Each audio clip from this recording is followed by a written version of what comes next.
You cool cats and kittens, I'm Blake. This is my teaching assistant Benny. He's the brains behind all of it, taught me everything I know. I worked with Riley and our lesson topic was attacking the goal. I know she's already gone over this right here, but just so you guys are familiar with it, and if you need to get reacquainted, kind of look at this diagram so things are more clear, go ahead. Now is a good time to do so. If you need to, pause the video.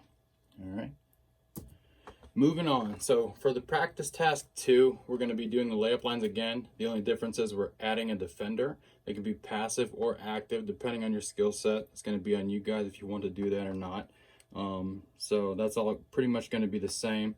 The only difference is with this defender, he's going to go from this line, which was previously offensive, to being the defender. Once they score, this defender will go to the back of the second line, and this offensive player will go to the back of the first line.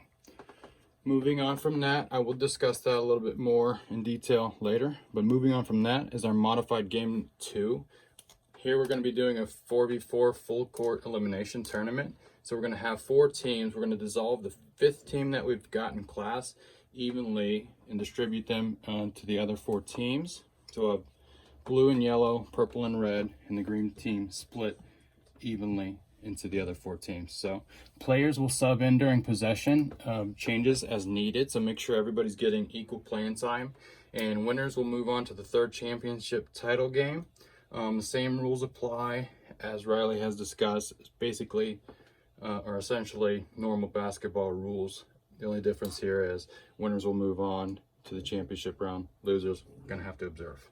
So going back to the second practice task to clear things up, we typically have 5 players on each team. What's going to happen here is here's your defender. So you're going to work together to score. You can score yourself. If he's going to be an active defender, then you might have to pass it to your other teammate in order to score. So what will go on from here is once somebody does score, this defender will then move to the back of this second line.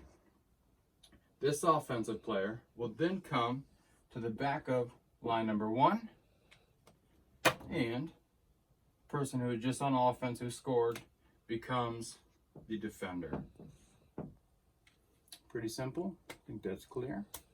Other than that, the only thing left to discuss in closing is what are some of the things skill-wise that we decided to focus on when attacking the goal.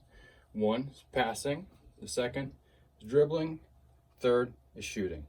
All these things are required in order to get to the main goal, which is attacking the goal and scoring. Thank you for your time. Have a good one.